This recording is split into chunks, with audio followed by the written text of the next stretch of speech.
Hare.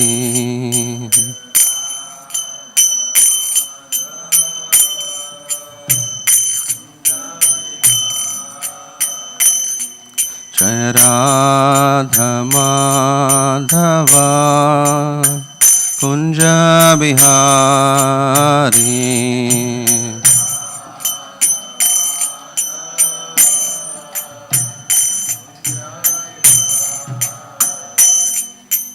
Gopi Janavallabha Girivaradhari.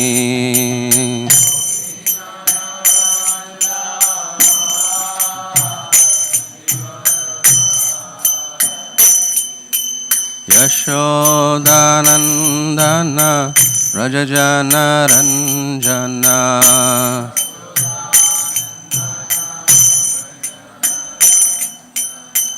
Yashodanandana Brajajana Ranjana.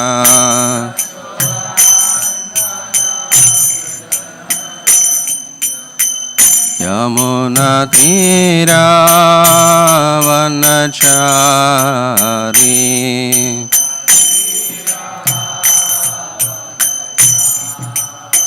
Yamuna Tira Vanachari.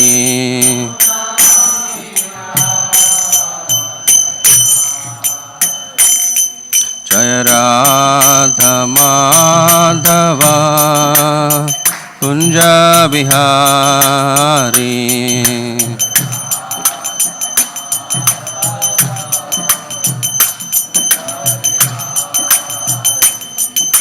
Gopi Janavallabha Girivaradhari.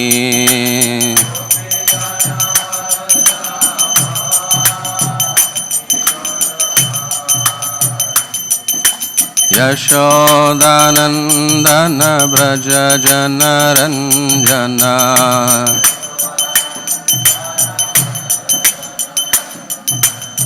Yashodanandana Brajajana Ranjana.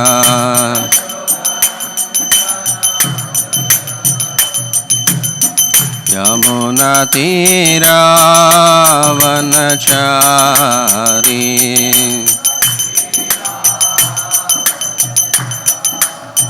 Yamuna Tira Vanachari.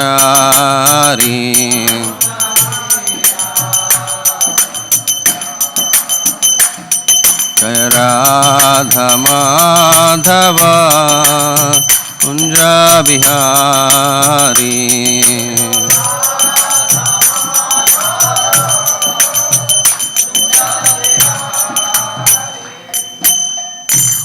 Jai Om Vishwapada Paramahamsa Prabhupada Ashtotra Shri Srimad Divine Grace A.C. Bhaktivedanta Swami Shri Prabhupada Ki Jai. Jai Om Vishwapada Paramahamsa Prabhupada Ashtotra Shri Srimad Divine Grace Bhakti Siddhanta Saraswati Thakur Shri Prabhupada Ki Jai. Ananta Koti Vaishnava Vrinda Ki Jai. Namacharya Shri Haridas Thakur Jai. Grantaraj Srimad Bhagavatam Ki Jai. All glorious assembled devotees Hare Krishna. All glorious assembled devotees Hare Krishna. All glorious assembled devotees Hare Krishna. All glorious to Shri Shri Guru and Gauranga. Gaur Hare Hare Hare.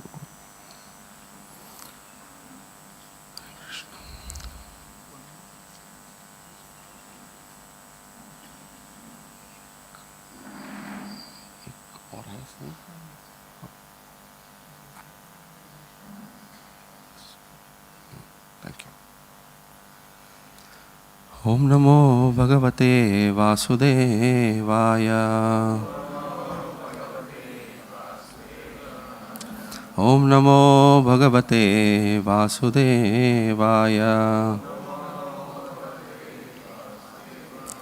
Om Namo Bhagavate Vasudevaya. Narayanam Namaskrityam Naram Chaiva Narottamam Devim Saraswatim Vyasam Tato Jaya Mudhiraye. Nashtapraye Shabhadreshu Nityam Bhagavata Sevaya Bhagavati Uttama Shloke Bhaktir Bhavati Naishtiki Krishnaya Vasudevaya Devaki Nandanaya Cha Nandagopakумaraaya Govindaya Namo Namaha. Hare Krishna. Reading from Srimad Bhagavatam, Canto 6, Chapter 11, entitled Transcendental Qualities of Vritrasur, text 25.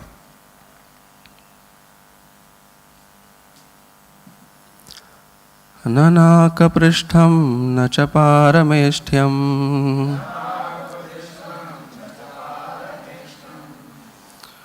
na sarvabhaumam narasadhipatyam na yoga siddhera punarbhavam va samanjasatva virahaya kangshe nanakaprishtham na cha parameshthyam na sarvabhaumam narasadhipatyam na yoga siddhera punarbhavam va samanjasatva virahaya kangshe nanakaprishtham na cha parameshthyam na sarvabhaumam narasadhipatyam na yoga siddhera punarbhavam va samanjasatva virahaya kangshe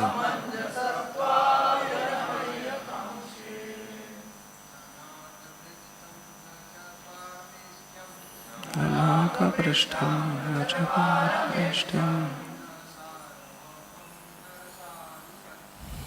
na sarvabhaumam narasadhipatyam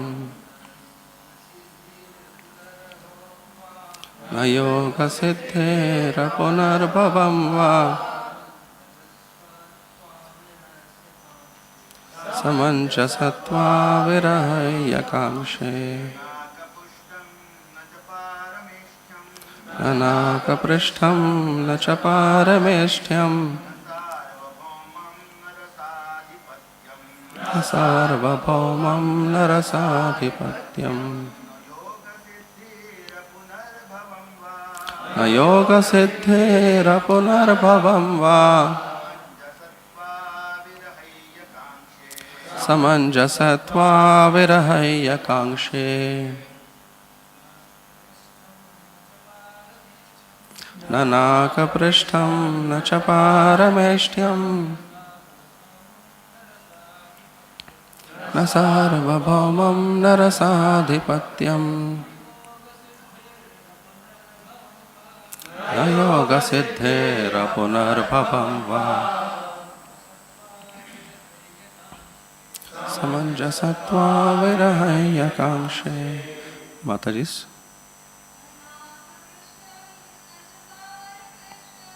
Nanakaprishtham na cha parameshthyam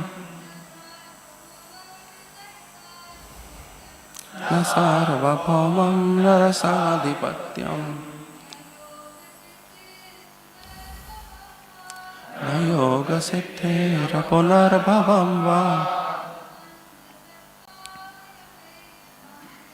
samanjasatva virahaya kangshe. Na, not. Na kaprishtham, the heavenly planets or Dhruva Loka. Na, nor. Cha, also. Parameshthyam, the planet on which Lord Brahma resides. Na, nor. Sarvabhaumam, sovereignty of the whole earthly planetary system. Na, nor. Rasadhipatyam, sovereignty of the lower planetary systems. Na, nor. Yoga Siddhi, 8 kinds of mystic yogic power, anima, laghima, mahima, etc. Apuna bhavam, liberation from rebirth in the material body. Va, or samanjasa, O source of all opportunities. Tva, you. Virahaya, being separated from. Kangshe, I desire. Translation and purport by His Divine Grace, A.C. Bhaktivedanta Swami Srila Prabhupada. Translation. O my Lord, source of all opportunities, I do not desire to enjoy in Dhruvaloka, the heavenly planets, or the planet where Lord Brahma resides. Nor do I want to be the supreme ruler of all the earthly planets or the lower planetary systems. I do not desire to be the master of the powers of mystic yoga, nor do I want liberation if I have to give up your lotus feet. Purport. A pure devotee never desires to gain material opportunities by rendering transcendental loving service to the Lord. I repeat, a pure devotee never desires to gain material opportunities by rendering transcendental loving service to the Lord. A pure devotee desires only to engage in loving service to the Lord in the constant association of the Lord and His eternal associates. As stated in the previous verse, Dasa Anudaso Bhavitasmi, as confirmed by Narottam Das Thakur, Tandera Charana Sevi Bhakta Sanevas, Janame Janame Hoy Abhilash. To serve the Lord and the servants of His servants in the association of devotees is the only objective of a pure, unalloyed devotee.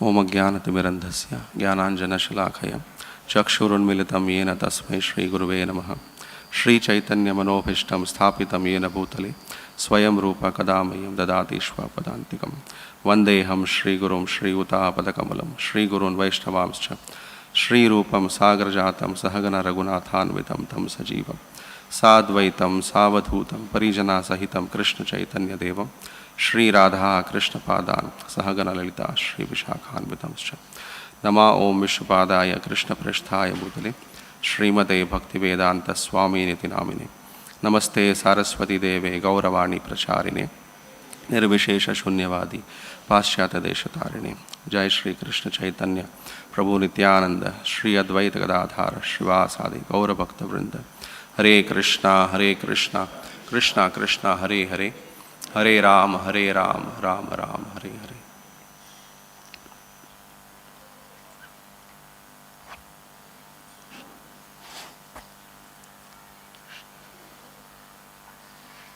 Hare Krishna.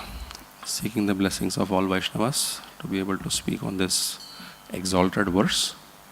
We are reading from Srimad Bhagavatam, Canto 6, Chapter 11, entitled The Transcendental Qualities of Vritrasur, text 25. I read the translation again.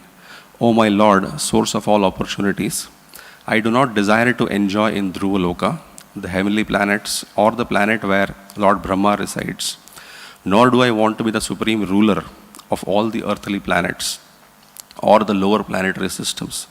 I do not desire to be the master of the powers of mystic yoga, nor do I want liberation if I have to give up your lotus feet. Hare Krishna.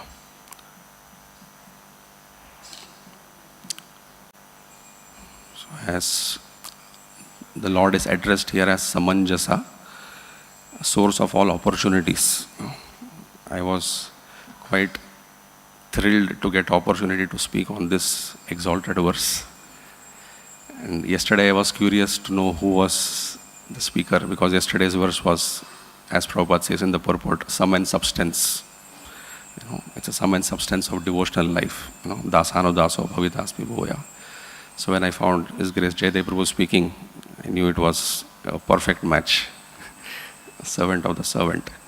But then he was, in his humility, he was expressing that I am not qualified to speak. So after that I feel ashamed. And although I was thrilled to but I feel a little embarrassed and ashamed. But this verse is exalted, literally exalted, because it's part of Chaturshloki.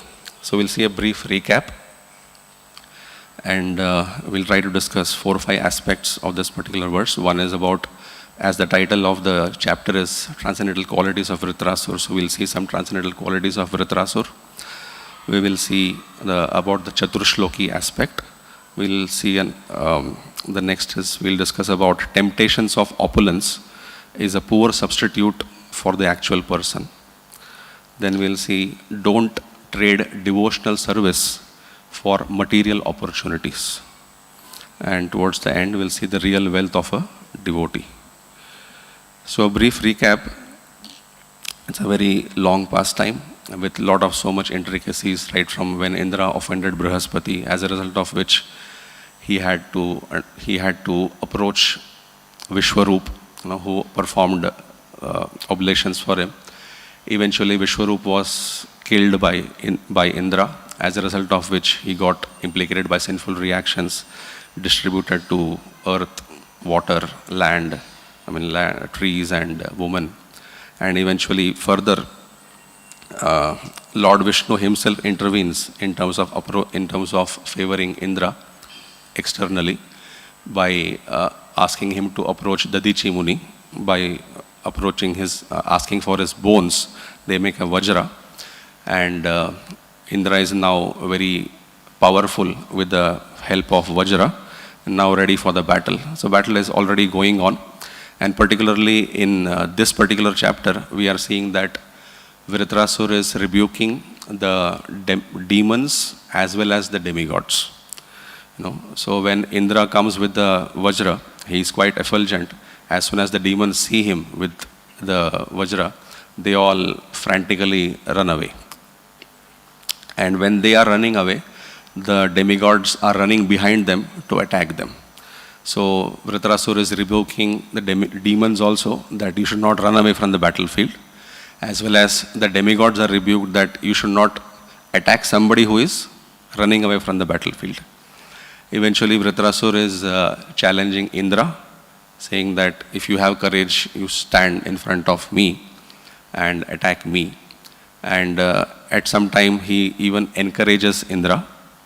There are times when he chastises, and there are times when he encourages as well.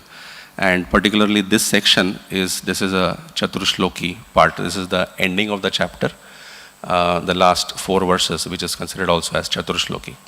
So, as the title of the chapter itself is the Transcendental Qualities of Vritrasur, Vritrasur section, particularly in the Bhagavatam, is like a hallmark. It's like a landmark in Srimad Bhagavatam.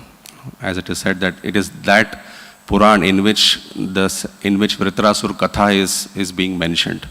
In that Puran in which where Shukdev Goswami is discussing with Parikshit Maharaj, and particularly the Katha of Vritrasur. So it's considered as a hallmark or a landmark in Srimad Bhagavatam because of his amazing transcendental qualities.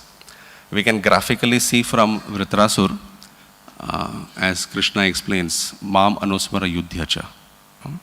Mam Anusmara Yudhyacha. Like for example, Arjuna heard the transcendental Katha in the battlefield. Parikshit Maharaj heard Katha at the time of his death.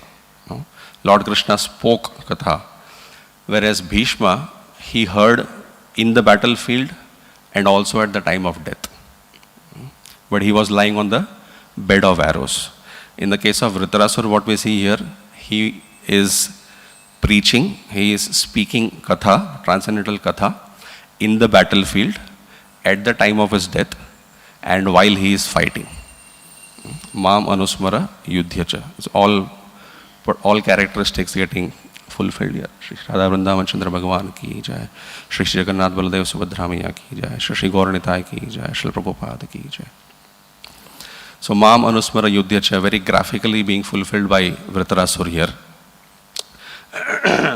What we see is externally he's having a body of a pure demon, whereas the consciousness is of a pure devotee. We are used to hearing pure devotee only. We have not heard pure demon. But Vritrasur's body is literally, it's ferocious. So it literally made the demigods run away frantically from the battlefield. So he's having a body of a pure demon and consciousness of a pure devotee. Just like Bhaktivedanta Saraswati Thakur used to say, it is better to have bad health and good bhajan. Vice versa, it's not recommended. Generally people may prefer for good health and bhajan somehow or other it is going on. So he says, better to have a bad health and good bhajan. Of course, if both are good, that is also fine. And of course, bhajan in itself is not bad. It's the person who is performing, who is making it little diluted, not performing it very intense. But what is to be highlighted is not the health part, but the bhajan part. Similarly here, irrespective of the body that Vritrasura has, just see his amazing consciousness. At the time of his death, when he is just about to depart, the prayers that he is offering is considered as a Chatur Shloki in the Srimad Bhagavatam. It's so exalted, it's put at a very, very high pedestal because of his transcendental qualities that he possesses. Here we see Vritrasura has more faith on the Vajra than Indra. Right? Indra is having the Vajra, Lord Vishnu has already directed him, and Indra is feeling despondent. Why he is feeling despondent? Because he has already thrown his thunderbolt, which Vritrasura caught in his left hand and just threw it back at him. And the elephant, along with Indra on his back, went 14 yards back. So Indra was quite despondent. In spite of having Vajra in his hand, he is not having the faith that I will be able to attack Vritrasura with this. But Vritrasura has more faith on the Vajra because it is given by Lord Vishnu. That is his consciousness. And not only just he has more faith, he is actually encouraging Indra to attack. He is saying, you have Vajra in your hand, I am in front of you, what are you waiting for? I am your enemy, what are you waiting for? Do you want a muhurat? You are waiting for some muhurat. Everything is there, right? You have Vajra in your hand, I am your enemy, I am right in front of you. Why are you not hurling it at me? Because Vritrasura is eager to give up his body because he knows for sure that he is going back home, back to Godhead to meet with his Lord. So this is such a amazing transcendental quality. And in spite of all this, Vritrasura, although being in the body of a demon, he is still performing his duty, as a demon. He is still making all attempts to attack Indra. It is not that he is just coming in the battlefield and says, just kill me and I will go back home, back to Godhead. He is performing his duty. He is actually rebuking Indra, even chastising Indra, saying that you are the killer of my brother. You are my enemy, and like that he is trying to agitate him. And he is actually performing his duty. Just like Bhishma Dev, when Bhishma Dev is on the side of the Kauravas, he already knows the result, who is going to win. The Pandavas are no doubt going to win. But in spite of knowing that result, to fight on the side of Kauravas, how difficult it is. He still performed his duty. Similarly, here we find Vritrasura is still performing his duty. And he knows this is losing the battle, but winning the war. So Vritrasura was focusing on the bigger picture. He was not looking at the immediate, Shreyas versus Preyas. He was not looking at the immediate scenario. He was looking at the bigger picture. Indra is going to defeat me. He is going to be victorious, but he is going to remain in this material world. He will continue to remain in this material world. Whereas if I give up this body, I am going back home, back to Godhead. So Vritrasura is very confident of that. So that is why, focusing on the bigger picture, he is sure that in spite of losing the battle, I will win the war. And here in this entire episode, we can see Lord Vishnu is actually speaking more favorable towards Vritrasura than Indra. Externally, it was Indra who was supported, because Indra is approaching on behalf of the demigods. Indra is approaching Brahma and eventually Vishnu. And Vishnu also suggests what kind of solution can be provided, Vajra and all that. But in spite of all that, what we actually see is Lord Vishnu is more favorable towards Vritrasur than even Indra. Because Indra, even after this so-called victory, he is still in continuous perpetual anxiety. So Vritrasur was really blessed by the Lord, obviously because of his possessing the transcendental qualities. So this particular section what we are reading, this is considered as a Chaturshloki. Just like Bhagavad Gita, we have in the 10th chapter, 10.8 to 11, 4 verses. Similarly, in the Srimad Bhagavatam also there is a Chaturshloki, 2nd canto, 9th chapter, 33 to 36, 4 verses are considered as Chaturshloki. And this is also considered as a second Chaturshloki of the Srimad Bhagavatam. When we say Chaturshloki, means these are like so prominent. That means these 4 verses is like a seed form, which can be just expanded and the entire Bhagavatam is presented. So it's kept on a very, very high pedestal. So Vritrasur here is, from the section perspective, he is encouraging Indra to hurl the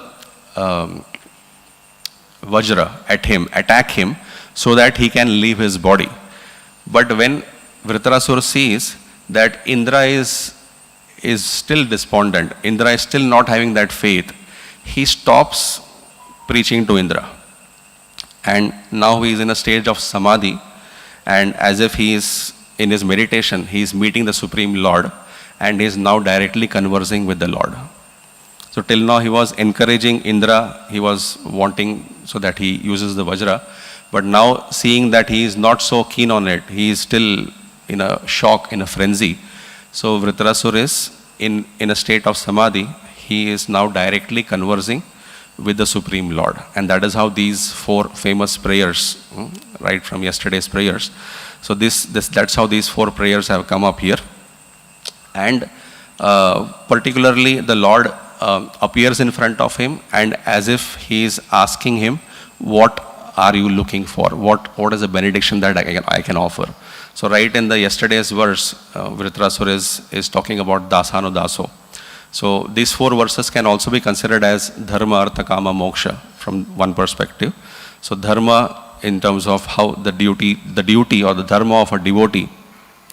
Yes, last verse, yesterday's verse, it was talking about engaging the body, the mind, as well as the words in the service of the Lord. Engaging the body in the service of the Lord, dasano daso. Engaging the mind in remembering the pastimes of the Lord, guna smriter. And engaging the words in speaking the glories of the Lord. So that is a dharma. Whereas this particular verse, verse 25, is talking about artha. Apparently, Lord Krishna is Lord Vishnu or Lord Krishna is offering him, why are you asking for dasatva? Instead of that, I can offer you heavenly planets, I can offer you Brahmaloka, I can offer you sovereignty over the entire planetary systems. Why are you asking for dasatva? And Vritrasur is saying no for all. I don't want heavenly planets, I don't want Dhruvaloka, I don't want sovereignty over the entire planetary systems. I don't want anything if I have to give up your lotus feet. So opulence without the Lord, he is very, very directly rejecting here. I am not interested in any of these things if I have to give up service to your lotus feet. This is something not acceptable for me at all. So it's very firm. I don't want this, I don't want this, I don't want this. And as if the Lord asks, so what do you actually want? Then next verse, he'll explain how I am yearning to render service at your lotus feet. How I am longing in separation. I'm yearning for rendering services. So anyway, this particular verse talking about, I am not interested in any of these opulences. So the discussion which we can have is, the temptation of opulence is a poor substitute for person. Because when the Lord is offering him, why do you think about dasatva? What will you achieve by dasatva? Whole life, after rendering a services, if at the end of life when the Lord asks, generally it's like for example, somebody works in a company. After working for an entire month, he expects some remuneration. Very rarely somebody will say, I just want to work. I just want to continue work. But in devotional service, the service itself is a reward. And this is what exactly Lord Shri Krishna told the gopis as well. I am unable to repay you. I am unable to repay you even in a lifetime of Brahma.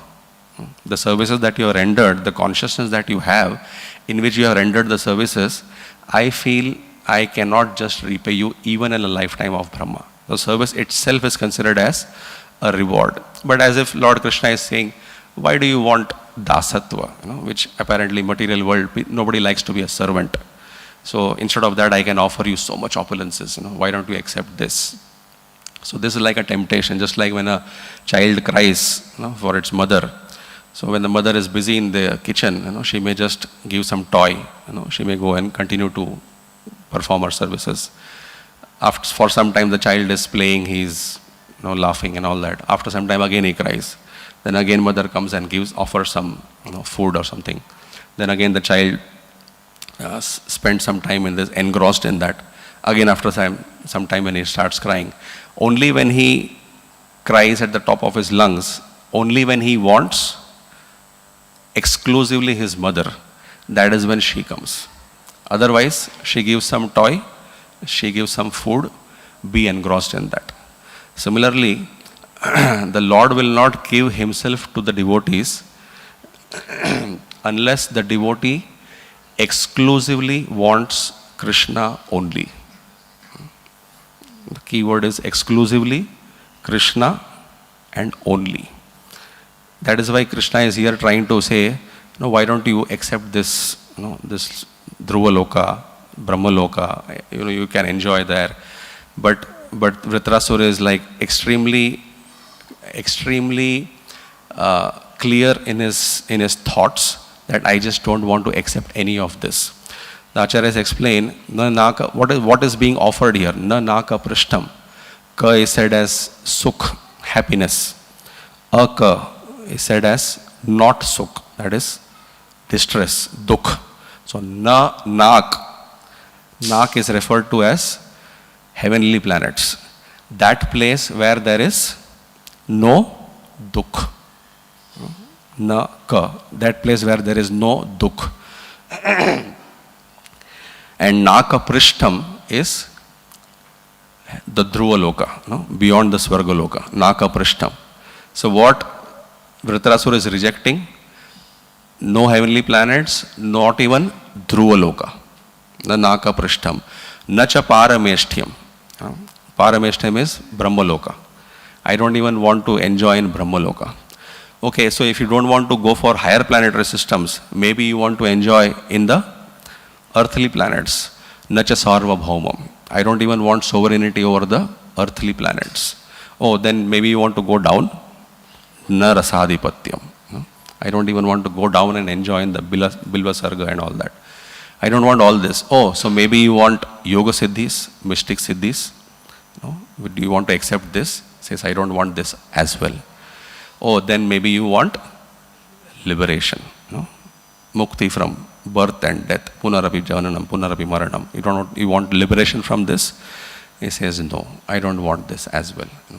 So this is the determination of the devotee, where he is pinpointed, focused, having clarity in terms of what he wants. Because when the Lord offers something else instead of him, it is basically a temptation. It is basically a test to see whether we really want the Lord, or if we are so busy engrossed. In the earlier times, parents would give some toy, parents would give some food, so that the child gets engrossed. In today's time, one smartphone you give, that's it. Mother can be engaged. Mother means parents anyway. And the point I'm trying to express is, one toy and the person, the child gets completely engrossed. That itself shows what are we actually looking for. Were we actually looking for the person, or we just wanted something to be engrossed for. How the mind gets. So there is the temptation. So we may feel, if these things are offered to me, even I may not be so tempted. If somebody offers me Dhruvaloka, heavenly planets, Brahmaloka, so we may say, we may also not be so tempted. What's the big deal in it? The big deal is that we may not be tempted for these things because we may find it too good to be true. We may find it too good to be true, or we may find it too difficult to handle the responsibility. Sarvabhaumam, to have sovereignty over the earthly planets. I am not able to manage one department, one base. I am not able to manage one house with so much difficulty, maintenance, so many things are happening. Here you are asking me to have a sovereignty over the entire planetary system. Why should I unnecessarily take so much responsibility? So we may feel that, even we may not be tempted by all this, but we have to understand what it basically means at our level is we will have our own customized deers.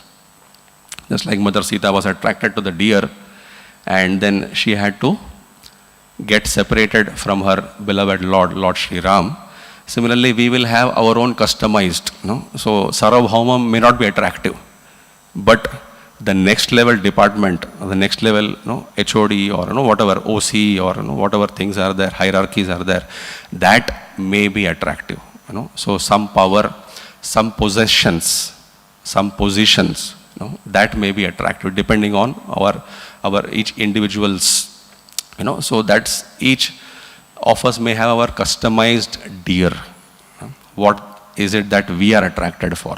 So the so-called big things that is being described here, or even sometimes we may feel the person who is giving, it's like, if a friend comes and tells, you can take this entire skyscraper building, So we feel this is, he is not even the owner of it, and he is saying you just take it.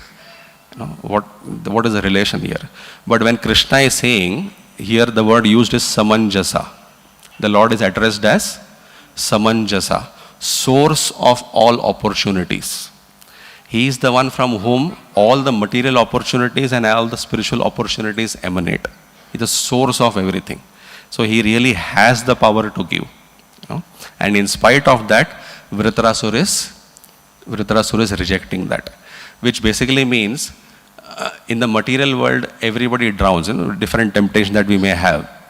Somebody drowns in the ocean and somebody drowns in the puddle, depending on our sizes, Somebody drowns in the ocean, or something like, we can say somebody gets accident in the highway. While going in the highway, somebody gets accident. And somebody gets accident while parking. So the person who gets accident in parking may think, how can somebody get accident in the highway? Because he is very careful in driving.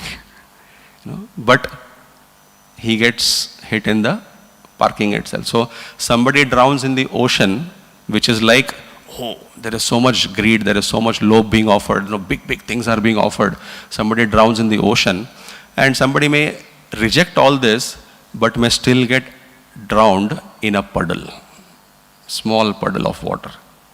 That means each of us have our customized deer. Just like Bharat Maharaj, of course not to belittle his position, he is of course in the stage of bhava, but you can see Bharat Maharaj literally gave up sovereignty over the earthly planet. He, in fact, Bhagavatam explains, he rejected it like mala, like stool. That is the stature of Bharat Maharaj. He had sovereignty over the earthly planet. In spite of rejecting that, apparently, eventually, in the due course, he gets attached to a deer. So somebody drowns in an ocean, and somebody may be so cautious that he will not approach the ocean, and he may drown in the puddle itself. So depending on our size, we get, because this material world is considered as Bhava Sagar. In the purport, Srila Prabhupada makes a very beautiful statement, the first statement itself. A pure devotee never desires to gain material opportunities by rendering transcendental loving service to the Lord. So, Prabhupada is warning, don't make this kind of a transaction. If you are practicing devotional service, don't trade it for material opportunities. One is the material opportunities itself is, as we discussed, it's a temptation. But at least when we are practicing devotional service, don't trade it for material opportunities. It will be considered extremely foolish. Because when one practices devotional service, the wealth that one amasses is unimaginable, on a material platform. Bhakti onmukh sukruti that one accumulates, and if we trade it for some paltry, petty, material opportunities, that will be considered to be like a preyas. It's like you approach a shop, you buy some commodity, they say 100. So and you have dollars. So instead of giving 100 rupees, you pay $100. That is the loss that we are incurring when we are trying to trade devotional service for material opportunities. The material opportunities value and devotional service value cannot be equated. And when we trade it, it is our foolishness. So this obviously is because of the mentality, the consciousness, that in spite of practicing devotional service, in spite of practicing spiritual life, one still tends towards karma kanda. One still thinks about how I can have good health, how I can have good career, how I can have good house, good spouse, that mentality. But Prabhupada is saying, a pure devotee never desires to gain material opportunities by rendering transcendental loving service to the Lord. That means when we are rendering transcendental service, let us not at least foolishly trade it for asking for material opportunities. Of course, there are some very intelligent transactions, trading, which we can learn from our acharyas. Our Sanatan Goswami, while he was in the prison house, right? He was looking for some way to escape from the prison house. He got some gold coins sent by Rupa Goswami. Initially, he offers some 5,000 gold coins. And he offers 5,000 gold coins, and he tells the guard, saying that, you can keep it for yourself. I have already helped you much earlier, previously. You can keep this, and please allow me, to go to a holy place of pilgrimage.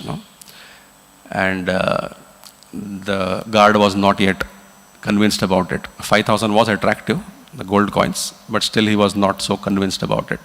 So Sanatan Goswami understood what works, what people are looking for. He just added 2,000 more, 7,000 gold coins now. And that was sufficient enough for him. He says, yes, now I'll agree. Because earlier he was arguing, what will I tell? Nawab will come and catch me. He will ask for some reasons. Sanatan Goswami gives him reasons also. Such intelligent acharyas, how they show by their transactions. Even further on his journey, when he is going when he is with Ishan, when he is staying in an innkeeper comes to know that, here is a person who has some wealth, and in the night he was to be attacked. So Sanatan Goswami, when he comes to know about this, he inquires from his servant, Ishan, do you have some gold coins? He says, yes, I have some 7 gold coins. Then he says, you are getting your death news along with you. So on his own, Sanatan Goswami goes to the innkeeper and says, please keep this gold coins. And the innkeeper gets very surprised. He says, actually I was going to rob you and kill you in order to get this gold coins. But now that you are giving me, please take it back. I appreciate your honesty. And Sanatana Goswami says, if you leave me, somebody else will kill me. Better you take this, So these are intelligent transactions. From a material perspective, one may feel what is, even materially speaking, you see, he is benefiting. What to speak of the purpose for which he is actually living, in order to meet Lord Sri Chaitanya Mahaprabhu, in order to engage in the service of the Lord. And even further, when Sanatana Goswami goes to meet Sri Chaitanya Mahaprabhu, Chandrasekhar Acharya's house, Lord Chaitanya Mahaprabhu, of course, he was initially looking like Daravesh, very paltry clothes, dirty clothes that he had. Eventually, he used to have a blanket at which Lord Chaitanya Mahaprabhu would constantly look at, like just stare, at that blanket. Because that blanket was given by, I think it was Shrikant. It was given by his brother-in-law, and that was like a royal, blanket that he had. But Lord Chaitanya Mahaprabhu was constantly looking at him, Mahaprabhu Bhakta Ganer Vairagya Pradhan, So he was constantly looking at it. And Sanatana Goswami understood maybe this is the last thing. This is one thing that Mahaprabhu is not liking it. He goes to a ghat where a mendicant is having his old torn quilt, and he says, will you exchange? So that person feels maybe you're mazak kar rahe ho. Why are you making fun of me? You are having such a new one and I'm having old torn one. You are saying, can you exchange? And he says, I really mean it. And when he exchanged, and Lord Chaitanya Mahaprabhu was so extremely pleased. So materially speaking, it may not seem to be a very good transaction, but his purpose was to please Lord Chaitanya Mahaprabhu. Now in case of our transaction, let's not trade devotional service for material opportunities. As we are discussing, the material opportunities, why one should not try to trade devotional service. It's like, don't use the currency of devotion to pay for punya. To pay for punya. As we mentioned, it's like you're supposed to pay 100 rupees, but you are actually ending up paying $100. It's much more than what it deserves. Because material opportunities or material life, in Prahlad Maharaj's words, it is destined. Daivad. Right? It is destined. Yatha dukkham ayatnataha. Just like miseries come, ayatnataha means without endeavor. Just like miseries come without endeavor, opportunities will also come on its own. Of course, when it says without endeavor, it's not that we are just sitting like a ajagar, like a python. It is said even a lion has to hunt. In spite of being a king of the forest, even he has to hunt. Endeavor, no doubt on that is required, but not a prayas. Not prayas, because that is how material life is being, material life or material opportunities are being described by Prahlad Maharaj. Moreover, it is described that it is constantly changing. Material life, in what we see, anityata, there is constant change, which is why the Supreme Lord advises, Matra Sparshasthu Kaunteya, Shita Ushna Sukha Dukhada Agama Apaino Anityata. And that's why Tamas Titikshasva Bharata. In terms of dealings with material life or material opportunities, what even Krishna is advising is Tamas Titikshasva Bharata. That tolerate, try to tolerate. Even to Arjuna, Krishna is saying try to tolerate. In spite of showing the results of the battlefield, in spite of being the friend of Arjuna, still Krishna is telling tolerate. It's not that because you are my friend, based on recommendation, there will be no more miseries. Krishna has never said that if we practice spiritual life, there will be no more miseries. But by default, we have this expectation. I am practicing spiritual life, there should be no miseries in my life. And there should be a lot of material opportunities. This is a default expectation we develop. This is the karma kanda mentality, a default expectation that we develop. Krishna is not telling, if you practice spiritual life, there will be no more material miseries and there will be a lot of material opportunities. But somewhere we pick it up and we start expecting it. And when it is not getting fulfilled, we start complaining as well. From so many years I am chanting and still this is the position. Why I am not getting what I want. So this is because of that wrong expectation. Krishna has not said. In fact, when we see the life of devotees, like Pandavas or Prahlad Maharaj, all those great exalted personalities in the pages of Bhagavatam, what do we see? They actually undergo so much of miseries. Of course, it is not a sadistic thing. It's not that we just have to undergo miseries. But the point is, why Krishna is saying tolerate is because it is inevitable. Trying to adjust the material situation, there is no end to it. There is a flavor, there is a nature of this material world. So that is the reason why we may have to learn to adjust to it. So at least when we are practicing devotional service, one should be very conscious of not wanting to trade it for material opportunities. Using the currency of devotion, using it for just getting some punya. That is something one has to be very conscious of. And Prabhupada says this, highlights this. Pure devotee never desires to gain material opportunities by rendering transcendental loving service to the Lord. And then the last part of the paragraph, Prabhupada is talking about the real wealth, which is service in association. That is seva in sangha. Tandera charana sevi bhakta sanevash. Janame janame hoy ei abhilash. Because even in Prahlad Maharaj's words, Prahlad Maharaj, when Lord Narasimhadev offered him some benedictions, same Prahlad Maharaj is saying, I am not a vanik.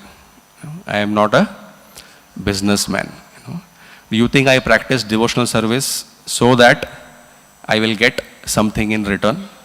No, he is saying, I am not a businessman. I practice devotional service. This is devotion itself is our real wealth. Bhakti. The transcendental yearning that one has towards the Supreme Lord, the eagerness to render service to the Lord and His devotees, that itself is the real wealth of the devotee. That is why in this particular verse, in spite of being offered so much temptations, and the opulence of Dhruvaloka, opulence of earthly planets, the opulence of Brahmaloka, all that is being offered, Vritarasura very clearly, very in clear thoughts, he is rejecting it. And if we try to even analyze this, the people who own these planets, or at one point of time they own these planets, what are their desires? If you look at heavenly planets, Indra, in this entire episode we can see how much anxiety he has. Who will desire to go there? How much anxiety he is having here. Throughout the entire episode we are finding. Even after killing Vritarasura, Indra is still going to be in anxiety. Right? Before killing also is an anxiety. Killing also is an anxiety. He is inside the body of Vritarasura for a year, trying to kill. And afterwards also he is going to be in anxiety. But Dhruvaloka, what was Dhruva Maharaj's desire? Sthana abhilashi tapasi sthitoham. He says, Kachan vijanno api divya ratnam, swamin kritahartosmi varam nayache. Now that I have seen you, now that I have got your beautiful darshan, I don't hanker for anything else. It's like Vritarasura is saying, Lord is saying, why don't you go and enjoy in Dhruvaloka? The person who is possessor of Dhruvaloka, he himself, when he got darshan of the Lord, he did not desire anything else. We see Lord Brahma, anytime there is difficulty, they are constantly approaching the Supreme Personality of Godhead. Sarvabhaumam, just like there are Raja Rishis who are, for example, Yudhishthira Maharaj, they actually had sovereignty over the entire earth, earthly planetary system. But what were their desires? They always were expecting, just like Kunti Maharani is saying, let us have more and more misery so that your presence will always be there in our kingdom.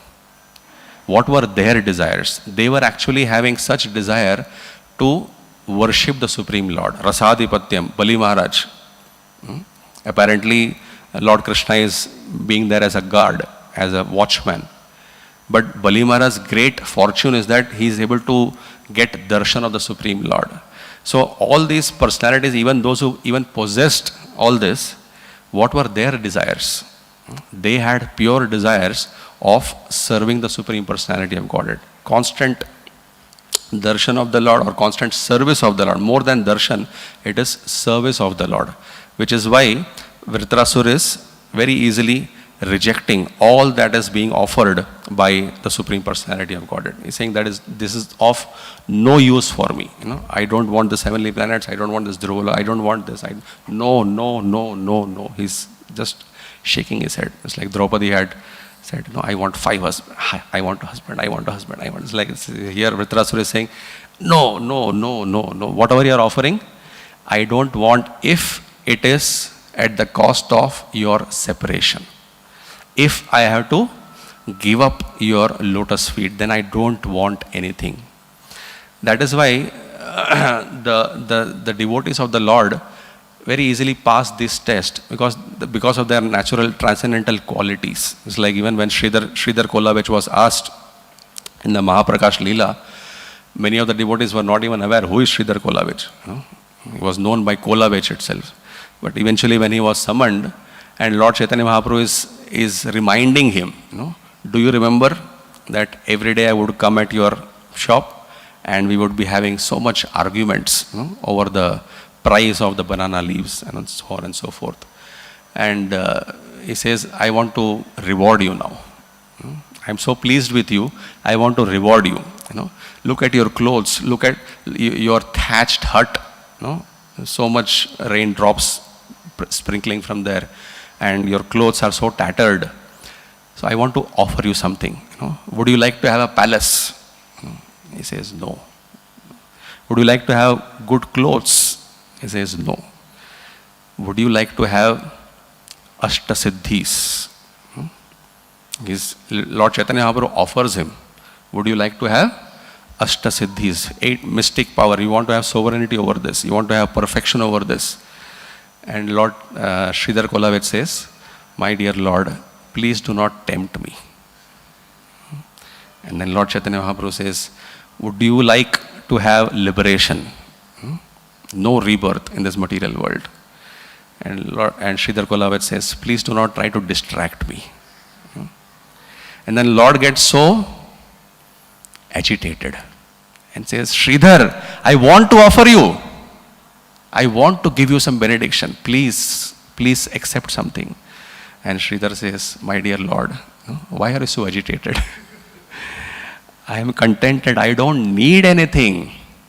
And the Lord says, but I want to offer you, and it will please me if you accept something from me.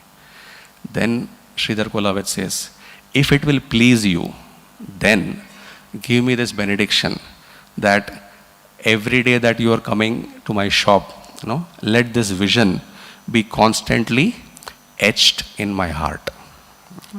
Because what a devotee wants, and that after this, Lord Chaitanya Mahaprabhu said, now I have revealed the real wealth of Sridhar. He was a very wealthy person. Earlier Mahaprabhu had told, one day I will reveal your wealth in front of all. After this, then Lord Chaitanya Mahaprabhu says, now I have revealed the wealth of Sridhar Kolavich. But this is the real wealth, the devotional service, the desire to serve the Lord and His devotees in the association of the Lord. Seva in Sangha. That is why Srimad Bhagavatam explains, Tulayama napi na swargam na punarbhavam bhagavat sangi sangasya martyanam kim utashisha. Nothing can be compared to a value of the moment's association with devotees. Cannot be compared to na swargam na punarbhavam. All this that we are discussing in this verse, nothing can be compared to the value of a moment's association with devotee. But because we are surrounded by so many, there is familiarity breeds contempt. Sometimes we take it for granted. So many devotees are there. But then if we try to remind ourselves of the value of a devotee, we will be in a better frame of mind, we will be in a better consciousness. It will help us to abstain from unnecessarily committing offenses against Vaishnavas. Because Vaishnavas are very dear to the Lord. We can approach the Lord only through Vaishnavas. And that is why the Lord says, and the entire purport, the Artha, this particular verse is focusing on Artha. What is the real value? The real value is not going to heavenly planets or going to Dhruva Loka or getting a sovereignty over the entire planetary system. That is not the real wealth. The real wealth is to be situated at the lotus feet of the Lord, service to the Lord and Vaishnavas while being in association. Because when we are in association, as Prabhupada explains in this, quoting the Narottam Das Thakur's verse, Tandera Charana Sevi Bhakta Sanevas, Janame Janame Hoy Ei Abhilash. This is my aspiration. Because in association, everything will be accomplished. In association, devotees will, there will be a check and balance, whether we are having a good sadhana. We can get inspiration from each other, right, amongst the association. We get opportunity to render service. If we do something, if we end up committing some mistakes, there will be senior Vaishnavas who can guide us, right? Just like Bharat Maharaj was apparently alone. But in association, there is so much opportunities available. Of course, we may have to do a lot in order to really benefit from association. But association of Vaishnavas will help us accomplish a lot in devotional service. All that we need to perform in terms of sadhana, in terms of seva, having a good sadachar, all that can be accomplished when we are situated in good sangha. And that is why Vritarasura is rejecting all that temptations that is being offered by the Lord and very emphatically says, I don't want all this if I have to give up your lotus feet. So if the Lord asks, then what do you really want? You don't want all this that I offered, almost 6, 7, all that has been offered, you don't want anything of this. What do you actually want? In the next verse, he is explaining that I yearn to meet you, I yearn to render service at your lotus feet. Giving 3 beautiful examples. I don't want to eat up on the next person's verse. It's a beautiful, you can relish it and cherish it. But so he says, I don't want all this. What do you want? That is being mentioned in the next verse. What do you actually aspire for? So Vritarasura is teaching us these wonderful lessons because of his transcendental qualities. And Srila Prabhupada has highlighted all this in such a wonderful way, literally translating at the dead of the night to give us these wonderful purports. We are very extremely grateful. From Prabhupada's life, if you see, he has actually given up transcendental opulences, spiritual opulences. Just like here, Vritarasura is being offered, why don't you accept heavenly planets, Dhruva Loka, Brahma Loka. Here, Srila Prabhupada was very comfortably staying in Vrindavan, in Radha Damodar temple. What more would a person aspire, a spiritualist aspire for? But that itself was still, Srila Prabhupada was constantly meditating about the instructions of a spiritual master. So apparently he even gave up spiritual opulences. Why? Because of being attached to the service of the Lord, because of being attached to the instructions of his spiritual master. And that is a great transcendental quality of a devotee. So we can learn from Vritarasura as well as even from Srila Prabhupada how they are teaching us that a pure devotee never desires for material opportunities by rendering transcendental service to the Lord. So if we really want the Lord, as the Lord says, if you really want me, then you'll have to exclusively want the Lord only. Then only the Lord offers. Otherwise, there are so many toys, there are so many opulences or so many temptations that may be offered, and one may get distracted. Hare Krishna. So what we saw today was 3-4 aspects. One was we discussed about the Vritrasura's transcendental qualities. We saw about the Chaturshloki, the famous Chaturshloki section that we are discussing about. Then how the temptations of opulence is just a poor substitute for the actual person. And then we saw how one should not trade devotional service for gaining material opportunities. Towards the end we saw what is the real wealth of a devotee, which is seva and sangha. Hare Krishna. Thank you very much. Grantaraj Srimad Bhagavatam ki jai. Srila Prabhupada ki jai. Gaura Bhakta Vrinda ki jai. Hare Krishna. Any comments or any questions?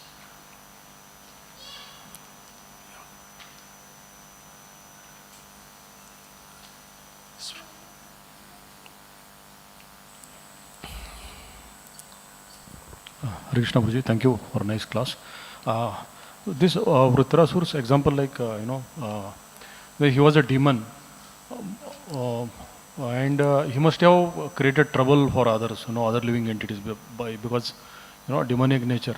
So we also see some examples like, there was one Alwar who was, I think he was stealing or robbing people, and he built a temple, Ranganath temple.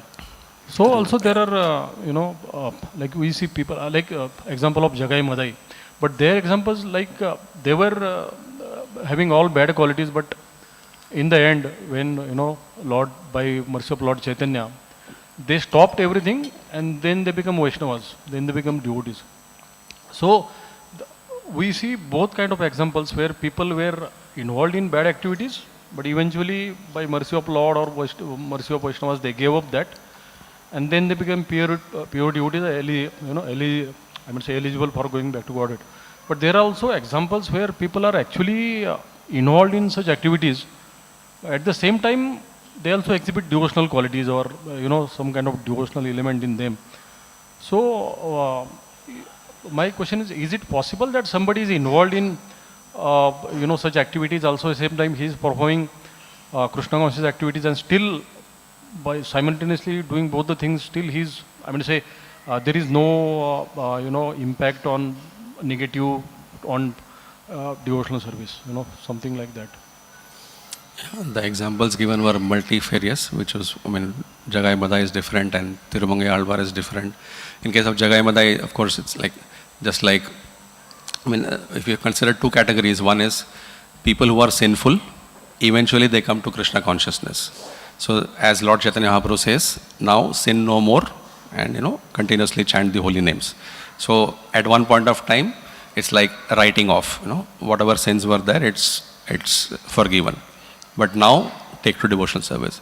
Then there are other examples where we find like Nitya Siddha Bhaktas who basically come here to perform their Leela. So apparently they may engage in some worldly activities, and they are waiting for a particular muhurat, for a time to switch over, and then they continue in devotional service. But the further part which you are discussing, is it possible to have both tendencies, the demoniac as well as demons, demoniac as well as divine? That is very much what our conditions are. Like Indra, if you see, it's generally considered as a mixed devotee. So then there is karma mishra, jnana mishra, so there is mixture. There is pure devotee and there is mixture, mishrit, which is absolutely, in fact, majority you will find as mishrit only, right? The 16th chapter of Bhagavad Gita talks about the divine and demoniac natures. In the previous ages, demons and devotees would live on different planets itself, and then later on in the different continents, later on in different countries, different states, like Kamsa, Mathura and Vrindavan, different states, the geographical distance keeps reducing, from planets to states. Now, within the same heart, the demoniac tendencies and the divine tendencies are both simultaneously residing. Is it possible or not possible? Each one of us is a graphical example of how we have mixture of it.